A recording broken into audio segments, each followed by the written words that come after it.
Students, कैसे हैं आप? उम्मीद करता हूँ आप सभी अच्छे होंगे।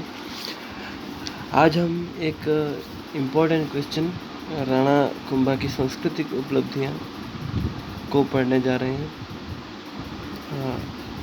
ये क्वेश्चन काफ़ी आता है, अक्सर परीक्षा में आता है और इसका कंपटीशन एग्ज़ाम्स में भी काफ़ी महत्व है। तो आज हम राणा कुंभा की सांस्कृतिक उपलब्धियाँ टॉपिक पढ़ेंगे। लेकिन इससे पहले कि हम टॉपिक की ओर बढ़ें, राज्य सरकार की एडवाइजरी के अनुसार आप अनावश्यक कार्यों के लिए घर से बाहर न निकलें। अगर कोई आवश्यक कार्य हो ही तो मास्क लगा कर निकलें और सोशल डिस्टेंसिंग का पालन करें, सैनिटाइज़र का यूज़ करें। हम अपने टॉपिक की ओर वापस आते हैं। हमारा टॉपिक है राणा कुंभा की सांस्कृतिक उपलब्धियाँ। इससे पहले कि हम राणा कुंभा की सारी उपलब्धियों के बारे में पढ़ें, हम इनका थोड़ा सा परिचय जान लेते हैं। राणा कुंभा महाराणा मोकल और सौभाग्यवती के बड़े पुत्र थे, जो कि 1433 में मेवाड़ के शासक बने। इस समय के साहित्यिक ग्रंथों, जो कि गीत गोविंद और कुंभलगढ़ प्रशस्ति में महाराणा को महाराजा धीराज राव राय, राणो राय, चाप गुरु, राय रायन, राणो रासो का मतलब होता है साहित्यकारों का आश्रयदाता, राजगुरु, राजनीतिक सिद्धांतों में दक्षता से युक्त व्यक्ति, छाप गुरु, छापामार पद्धति में माहिर, हाल गुरु, पहाड़ी दुर्गों का स्वामी, दान गुरु, दानवीर और गजपति तथा हिंदू सुरताड़ कहा जाता था। चूँकि राणा कुंभा संगीत प्रेमी भी थे, अतः उन्हें अभिनव भट्टाचार्य भी कहा जाता था। महाराणा कुंभा ने राव रणमल के सहयोग से चाचा मेरा और महापा पवार को मारकर अपने पिता की हत्या का बदला लिया। इसके बाद महाराणा कुंभा ने अपनी योग्यता के द्वारा अनेक राजनीतिक कठिनाइयों को दूर किया तथा उन्होंने एक सुदृढ़ राज्य की स्थापना भी की। अब चूँकि महाराणा कुंभा को एक अच्छे राज्य की स्थापना का श्रेय दिया जाता है, तो हमें ये ध्यान में रखना होगा कि जितनी भी सांस्कृतिक और जो साहित्यिक और गतिविधियाँ होती हैं इस प्रकार की, वो ऐसे ही आश्रय में फलती फूलती हैं जब जो शासक हो वो एक शक्तिशाली व्यक्ति हो, एक धनी व्यक्ति हो। एक गरीब शासक या एक कमज़ोर शासक अपने शासनकाल में अधिक स्थापत्य, अधिक कला, इन सभी को आश्रय नहीं दे सकता है, इन सांस्कृतिक गतिविधियों को आश्रय नहीं दे सकता है। तो चूँकि महाराणा कुंभा एक महत्वपूर्ण शक्तिशाली शासक थे, अतः उन्होंने उनके काल में अनेक सांस्कृतिक गतिविधियाँ का आरंभ हुआ। अब राणा कुंभा की सांस्कृतिक उपलब्धियाँ क्या क्या हैं? सबसे पहले जो उपलब्धियाँ हैं स्थापत्य संबंधित। स्थापत्य का अर्थ होता है आर्किटेक्चर यानी इमारतों व भवनों का निर्माण जो होता है वो स्थापत्य कला की श्रेणी में आता है। एक वीर विनोद जो ग्रंथ है उसके लेखक हैं कविराज श्यामल दास। उनके अनुसार मेवाड़ के 84 दुर्गों में से कुंभा ने 32 दुर्गों का निर्माण करवाया था। अर्थात कुंभा ने दुर्ग स्थापत्य में एक महत्वपूर्ण उदाहरण प्रस्तुत किया था। कर्नल जेम्स टॉड ने भी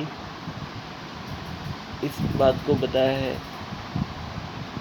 इन्होंने कई जगह पर तंग रास्तों को सुरक्षित करने के लिए नाकाबंदी की और मचान दुर्गों का निर्माण करवाया। इन्होंने बेराट के दुर्गों की स्थापना भी करवाई और भोमट क्षेत्र में भी इन्होंने काफ़ी दुर्ग बनाए। इन्होंने अचलगढ़ का दुर्ग भी बनवाया।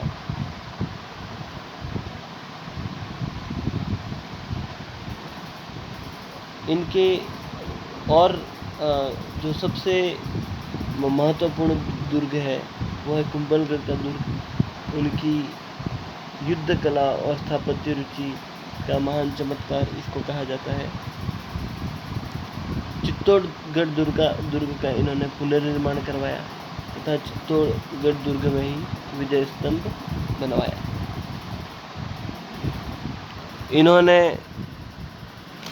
अनेक मंदिर भी बनवाए। इन मंदिरों में कुंभ स्वामी का मंदिर तथा श्रृंगार चौरी का मंदिर, मीरा मंदिर, रणकपुर का मंदिर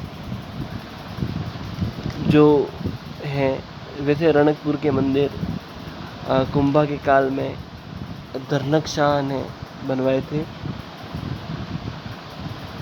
रणकपुर के जो चौमुखा मंदिर हैं इनका निर्माण दीपाक नामक शिल्पी का इनके निर्देशन में हुआ।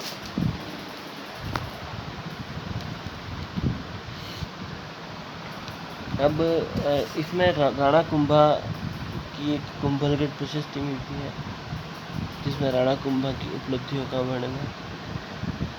कुंभलगढ़ प्रशस्ति की रचना 1460 ईस्वी में पूर्ण हुई मानी जाती है और इस प्रशस्ति का रचयिता कवि महेश था। विजय स्तंभ राणा कुंभा ने मालवा विजय की स्मृति में इस स्तंभ का निर्माण करवाया।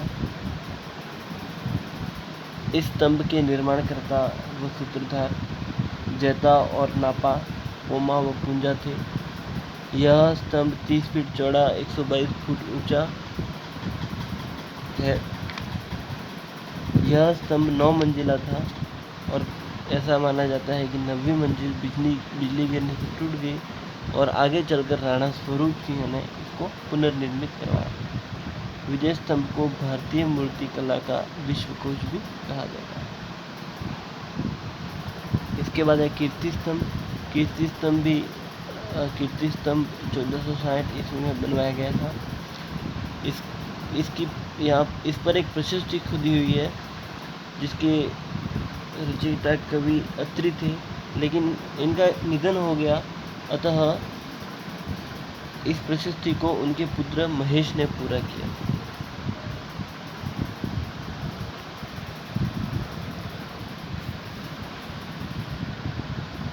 इसके बाद इसके अलावा महाराणा कुंभा की संगीत व साहित्य में भी काफ़ी रुचि थी। इनके दरबार में कई विद्वानों को आश्रय दिया जाता था।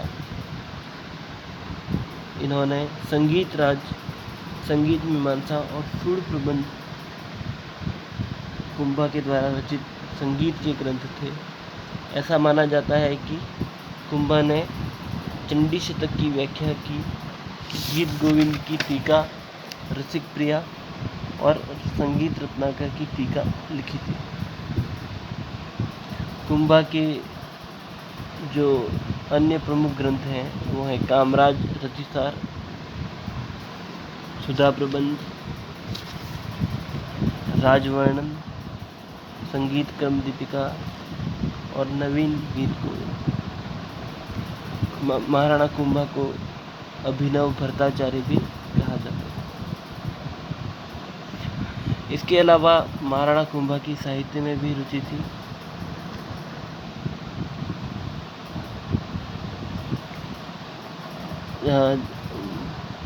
मंडन नाम का शिल्पी महाराणा कुंभा के दरबार में था, जिसने देव मूर्ति प्रकरण, प्रासाद मंडन, राजवल्लभ, रूप मंडन, वास्तु मंडन इन पुस्तकों की रचना की।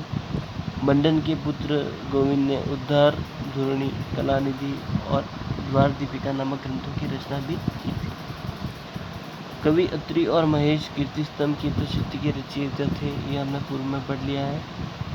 इनके अलावा कान्ह व्यास एकलिंग महात्म्य का प्रसिद्ध लेखक था।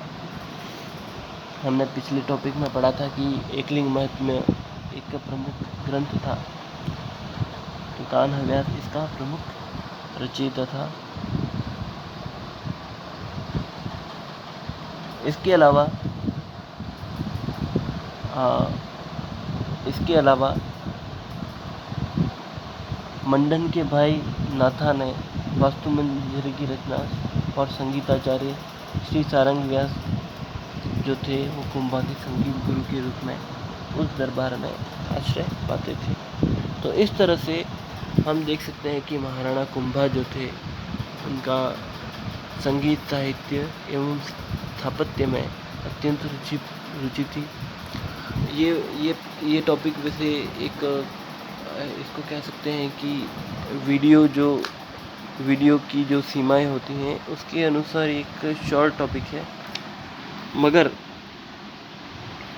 हमें ये ध्यान रखना होगा कि राणा कुंभा की जो सांस्कृतिक उपलब्धियां हैं एक प्रश्न के रूप में अक्सर आता है, तो हमें इसको एक डिटेल्ड नोट्स के रूप में भी पढ़ना चाहिए।